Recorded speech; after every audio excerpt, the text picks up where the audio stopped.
Shit, dati pangarap lang kita, ngayon pangarap pa rin kita.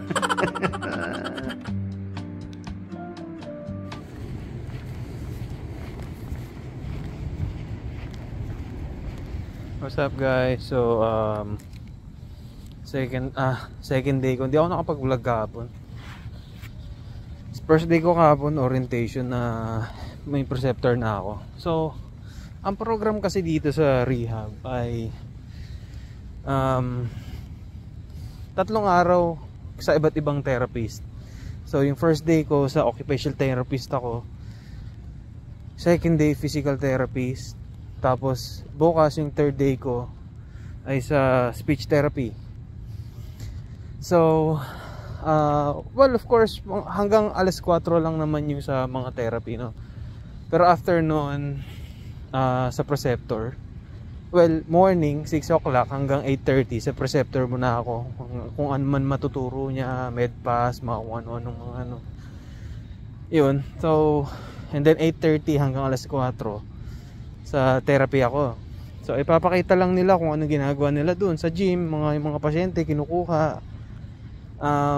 Pag occupational therapy, makikita mo silang ina-evaluate kung yung independence nila, kung kailangan bang i-assist ng i-max assist o i-upgrade na sila sa moderate assist, mga ganun, or minimal assist.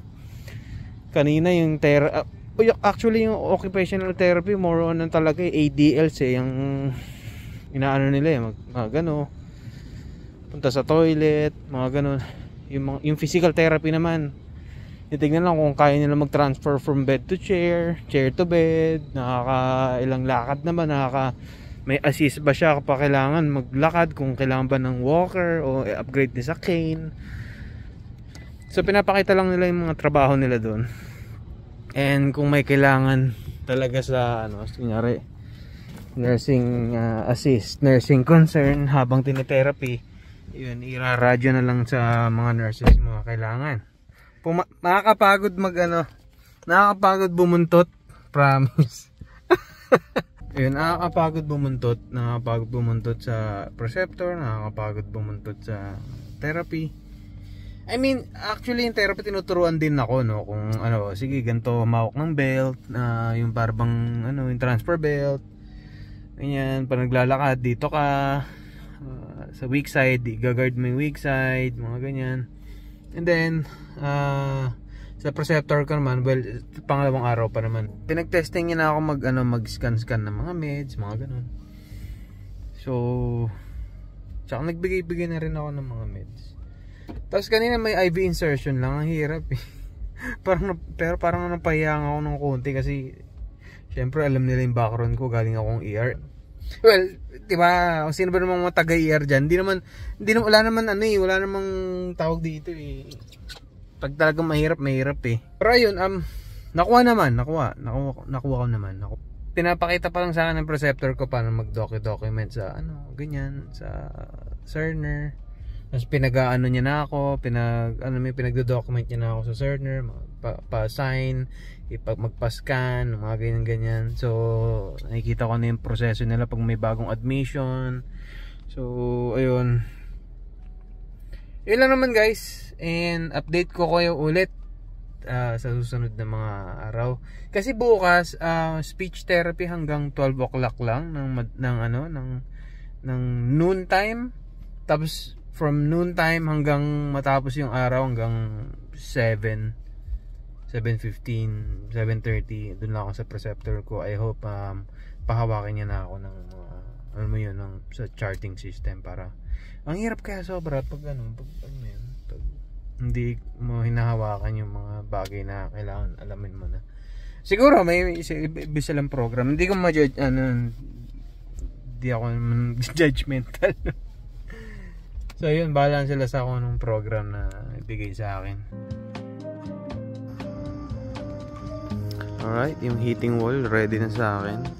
Good morning guys, 3 days off. So kamusta naman yung week ng unit orientation ko? Well, gaya nga sinabi ko, no, yung itong first week na to is with therapies. PT, OT, and speech therapy. But ang labo kasi ng oras na ano eh, ng pag-spend ng time sa mga sa preceptor ko, no. Kaya hindi niya ako matutukan na maayos, hindi siya siguro makagawa ng concrete plan na anong program na ibibigay sa akin. Pero nag-offer naman ako, gusto mo ako na mag-ano niyan, gusto mo. But of course, hindi naman tayo kailangan muna magaling, magmarunong, kasi syempre kung ako naman din yun ang magtuturo, 'di ba? Gusto ko tama yung gagawin nila. May supervision muna. Well, yung Cerner medyo foreign talaga sa akin, no. Sana matutunan ko agad. Impression ko itong itong first week ko. Ang daming proseso yung pag-admit. Pero simple lang naman, lang talaga, marami lang talaga. Mag-assess ka ng skin, yung mga ganyan. Sino mga taga-ER nurse dyan? Sino ba mga ER nurses dyan? Hindi naman tayo check niyan eh. Pero of course, kaya kami hindi nagche-check ng skin kasi paspasan kami dun sa talagang emergency na and then later on na lang yung skin. Alam niyo yun. Kasi sa mundo sa ER kararating ng pasyente, hindi naman skin mo nang titignan. Titignan mo na yung titignan namin muna yung yung emergent na nangyari, yun ang iti-treat. Focus assessment, focus dun na concentrate dun sa yung life threatening na Pero dito talaga dito parang med-surg din, med-surg. Pero yun nga, napansin ko mga pasyente talagang they are here sa rehab para gumaling. 80% ng census or ng mga pasyente sa rehab ay motivated gumaling. Yung iba may mga, alam niyo yun, sabihin natin ng total assist talaga na recommended na ang goal sa kanila kahit man lang minimal assist or moderate assist na. Pag sinabing minimal assist, yung mga tipong 20% gagalaw na yung katawan nila, nagtatry ng kumilos. Pag sinabing moderate assist, parang kalahati assist mo, kalahati sila ang mag-e-effort na gumalaw, ganun. So yun nga, very interesting. Tsaka napaka-rewarding makita yung mga pasyente from sabihin natin day 1 na talagang, alam mo yun, parang tatayo lang talagang risk for fall, hanggang sa madi-discharge sila na, alam mo yun, kaya mong hindi na silang alalay na gumamit ng walker, mga ganun, sasakay ng kotse. Ang galing, tinetrain talaga sila ng mga PT, OT na maging independent sa ADLs nila, sa paglalakad, mga ganun, pag-transfer, pagsakay ng kotse, pag-akit at saka pagbaba ng stairs. Ang galing, lang. Interesting. Tsaka yun, bago ko makalimutan, no. Ayan, andito yung mga dadating na mga naka-Folicat, indwelling, alam mo yun, parang susubukan ng doktor na sasabihin niya tanggalin na, bladder draining na. Dito pa yung may central line, tapos papalitan mo yun every week. Ayun, mga ganun, yun lang naman yung mga special sa kanila, no? Kapag may kailangan, kunyari medyo may something pwedeng i-hydrate, pwedeng IV-han doon, meron sila. Hydration lang, so ako yung tinatawag pag alam nilang ER background ko. Ayun pala, dito meron tinatawag na, ewan ko sa inyo PVR, yung tipong sa mga new admit lang sila, parang alam ko 3 to 4 times lang naman, kapag tapos umihi, i-bladder scan, tignan ko may residual na natira, yan, para makita lang na okay yung mga pag-void nila or emptying ng bladder nila. Mahalaga dito yung may magkaroon sila ng bowel movement, mga ganyan, para di, alam mo yun, kasi ang dami na rin dito mga nagpe-pain meds tapos kapag medyo, alam mo yun, mga narcotic yung oxycodone, mga ganun. Siyempre sa mga ganung pain medicine at risk talaga na may constipation. Ang hirap naman kapag meron silang di ba? Heart problem, o kaya pag iire, di ba? Pwede mag-vagal baka may matay. Well, para sa akin, galing sa ER, ang mundo na to parang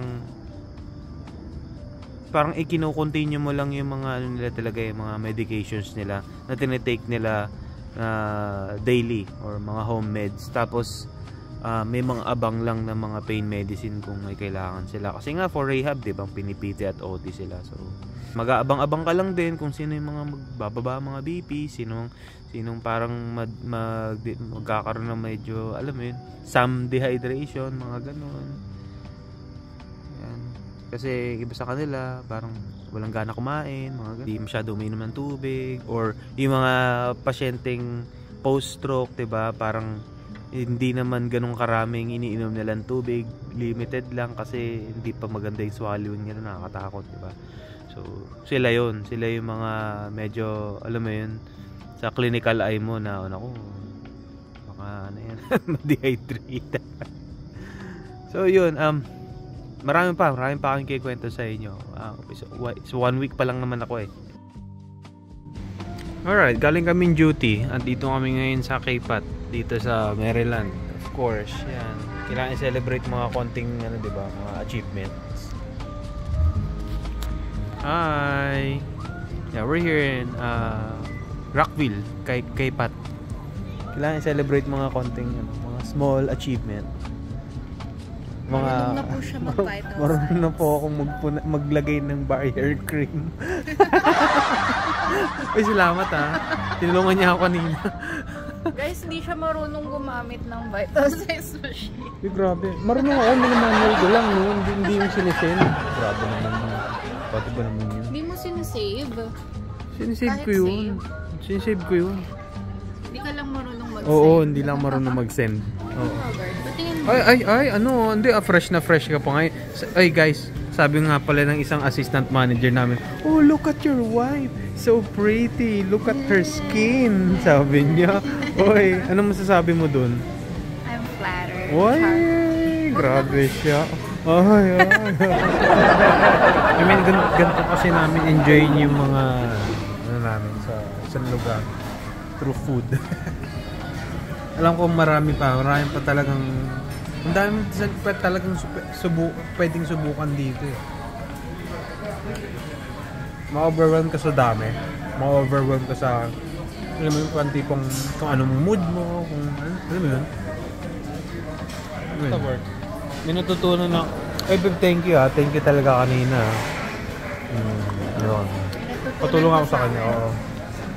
Kung paano mag-send ng vital signs gamit yung machine. Oo. Papunta sa records. Hindi, I mean, sa ER kasi may manual namin kung ano may makuha mo dun.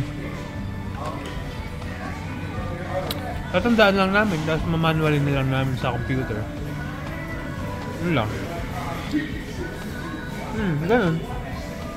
Pwede naman mag-send, pero parang I don't mind. Parang okay lang naman sa kanila.